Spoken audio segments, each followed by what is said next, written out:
जब भगवान शिव ने मगरमच्छ बनकर माता पार्वती की ली थी परीक्षा, आइए जानते हैं इस कहानी के माध्यम से। जब माता पार्वती भगवान शिव को पति के रूप में प्राप्त करने के लिए घोर तप कर रही थी, माता पार्वती की कठिन तप को देखकर देवताओं से रहा नहीं गया। सभी देवतागण ने भगवान शिव से माता पार्वती की मनोकामना जल्द पूरा करने की प्रार्थना की। देवताओं के अनुरोध पर भगवान शिव ने माता पार्वती की परीक्षा लेने हेतु सप्त ऋषियों को पृथ्वी लोक भेजा। पृथ्वी लोक पहुंचकर सप्त ऋषियों ने माता पार्वती के सामने भगवान शिव के कई अवगुण गिनाए, परंतु माता पार्वती अपने संकल्प पर अडिग रहीं और उन्होंने सप्त ऋषियों से कहा कि लाख अवगुणों के बावजूद भी मैं भगवान शिव से ही विवाह करूंगी। जिसके बाद भगवान शिव ने स्वयं माता पार्वती की परीक्षा लेनी ठानी। जहां माता पार्वती तप कर रही थी, भगवान शिव वहां प्रकट हुए और माता पार्वती को वरदान देकर अंतर ध्यान हो गए। इतने में ही जहां माता पार्वती तप कर रही थी, वहीं पास के तालाब में एक मगरमच्छ ने एक बालक को पकड़ लिया। बालक जान बचाने के लिए चिल्लाने लगा। माता पार्वती उस बालक की चीख सुन उस तालाब के पास पहुंची और उन्होंने देखा कि मगरमच्छ बालक को तालाब के अंदर खींचकर ले जा रहा है। माता पार्वती ने मगरमच्छ से कहा कि हे मगरमच्छ, इस बालक को छोड़ दो। तब मगरमच्छ बोला, हे देवी, दिन के छठे पहर में जो कुछ मुझे खाने को मिलता है उसे मैं अपना आहार समझकर खा लेता हूँ। ब्रह्मदेव ने आज इस बालक को दिन के छठे पहर में मेरे भोजन के रूप में भेजा है, तो मैं इसे क्यों छोड़ दूं? माता पार्वती ने मगरमच्छ से विनती करते हुए कहा, तुम इसे छोड़ दो, बदले में जो कुछ तुम्हें चाहिए वह मैं लाकर दूंगी।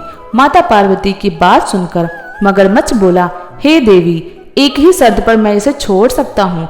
आपने तप करके भगवान शिव से जो वरदान मांगा है, यदि उसका फल मुझे दे दोगी तो मैं इसे छोड़ दूंगा। यह सुन पार्वती तैयार हो गई।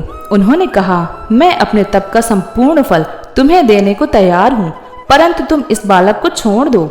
मगरमच्छ ने उन्हें समझाया, सोच लो देवी, कहीं जोश में आकर हजारों वर्षों तक किए गए असंभव तप का फल इस बालक के प्राण बचाने में व्यर्थ न चले जाएं। पार्वती जी ने कहा, मेरा निश्चय पक्का है, मैं तुम्हें अपने तप का फल देती हूँ, परंतु तुम इस बालक को छोड़ दो। माता पार्वती ने अपने तप का दान करने का संकल्प किया। तप का दान होते ही मगरमच्छ की देह तप से चमकने लगी। तब मगरमच्छ बोला, देवी देखो, तप के प्रभाव से मैं तेजस्वी बन गया हूँ। तुमने जीवन भर की पूंजी इस एक अनजान बालक पर लुटा दी। चाहो तो अभी भी अपनी भूल सुधार सकती हो, एक मौका और देता हूँ। पार्वती जी ने कहा, मगरमच्छ, तब तो मैं पुनः कर सकती हूँ, परंतु इस बालक को यदि तुम निगल जाते तो इसका जीवन वापस मिलना असंभव था। देखते ही देखते वह बालक एवं मगरमच्छ दोनों अदृश्य हो गए। पार्वती जी ने विचार किया, मैंने तब तो दान कर दिया, अब पुनः जी ने फिर से तप करने का संकल्प किया था। तभी भगवान शिव वहां प्रकट हुए और बोले, हे पार्वती, भला अब क्यों तप कर रही हो? इस पर माता पार्वती बोली, हे प्रभु, मैंने अपना तप का फल दान कर दिया है। आपको पति के रूप में पाने के संकल्प के लिए मैं फिर से वैसा ही तप करूंगी एवं आपको तप से प्रसन्न करूंगी। इस पर भगवान शिव बोले, हे पार्वती, मगरमच्छ और बालक दोनों रूप में ही था। मैं तुम्हारी परीक्षा लेने के लिए मैंने यह लीला रची थी।